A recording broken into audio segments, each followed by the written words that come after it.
Por que chove tanto na Amazônia? Você sabia que as árvores transpiram?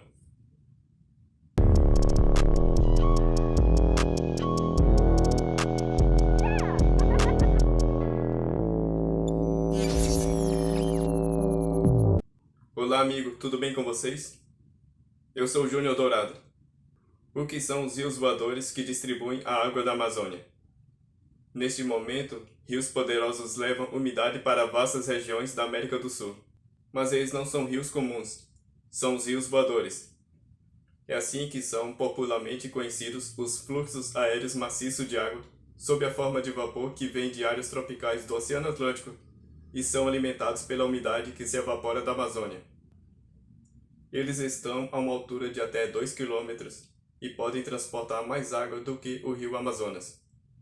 Esses rios de umidade que atravessam a atmosfera rapidamente sobre a Amazônia, até encontrar com os Andes, causam chuvas a mais de 3.000 quilômetros de distância, no sul do Brasil, no Uruguai, no Paraguai e no norte da Argentina, e são vitais para a produção agrícola e a vida de milhões de pessoas na América Latina.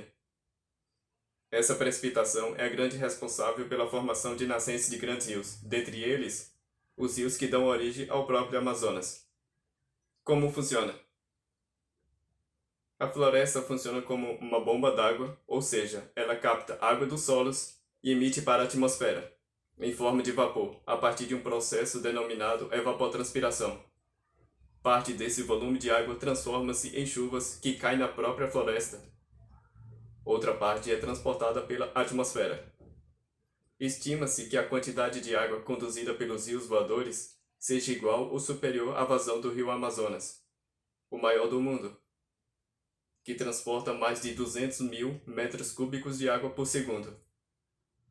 Evapotranspiração é a soma da evaporação da água pela superfície do solo mais a transpiração dos vegetais, passando para a atmosfera no estado de vapor, sendo parte do ciclo hidrológico.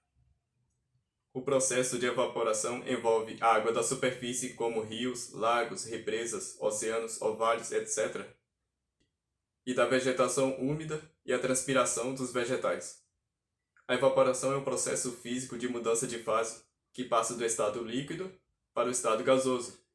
Para que ocorra este processo, é necessário que haja luminosidade. Já o processo de transpiração é um processo biofísico, pelo qual o vegetal expele quantidade de água excedente, principalmente através das folhas, que é a principal superfície de contato do vegetal com o ambiente. A água utilizada no metabolismo da planta é transferida para a atmosfera pelo estômatos, transpiração estomatar, e pela cutícula, transpiração cuticular. Os rios voadores podem possuir alta velocidade. José Marengo, o meteorologista, explica que o Oceano Atlântico Tropical Norte é um oceano quente e sua evaporação é muito intensa. Você pode imaginar que existam ventos mais ou menos fortes. Os ventos alísios que transportam toda essa umidade nos níveis mais baixos da atmosfera. Em qualquer rio, há áreas muito tranquilas e outras de alta velocidade, o que chamamos de jatos de rio, conta o especialista José Marengo. Quando um rio voador se encontra com os Andes, ele adquire uma maior velocidade em seu núcleo, que constitui um low jet level, ou jato de baixo nível, aquele que transporta uma maior quantidade de umidade mais rápida. Então ele faz uma curva para o sudeste e chega à bacia do Rio da Prata, causando chuvas no local. Outro componente essencial dos rios voadores é a umidade produzida pelas árvores da floresta amazônica. Realmente as árvores transpiram. Em artigos, Antônio Nobre, pesquisador do INPE, relatou a incrível função que estas árvores cumprem. Medimos a evaporação da floresta em milímetros, como se estivesse medindo a espessura de uma folha de água acumulada no chão. No caso da Amazônia, o número é cerca de 4 milímetros por dia. Isso significa que, em 1 metro quadrado, haveria 4 litros de água. Podemos usar esses dados para calcular quanto transpira uma árvore no mesmo período apenas calculando a área ocupada pela sua copa, disse Antônio Nobre à BBC Mundo. Uma árvore frondosa, com uma copa de 20 metros de diâmetro, transpira mais de 1.000 litros em um único dia. Na Amazônia, temos 5,5 milhões de quilômetros quadrados ocupados por florestas nativas, com aproximadamente 400 bilhões de árvores dos mais variados tamanhos. Antônio Nobre cita: "Nós fizemos a conta, que também foi verificada de forma independente, e surgiu o incrível número de 20 bilhões de toneladas, ou 20 bilhões de litros, de água que são produzidas todos os dias pelas árvores da bacia amazônica. Em questão do desmatamento, muitas destas árvores estão em perigo. Os últimos dados divulgados pelo INPE indicam que o desmatamento está no seu nível mais alto desde 2008. E uma das grandes incógnitas é o efeito que isso pode ter sobre os rios voadores. Os dados existentes não permitem que isto seja determinado. O que foi identificado é que as chuvas estão mais intensas, disse José Marengo. Parece que os ventos estão mais fortes, que o jato, os rios estão mais fortes. São as conclusões das projeções dos modelos climáticos para o futuro. Isso que preocupa.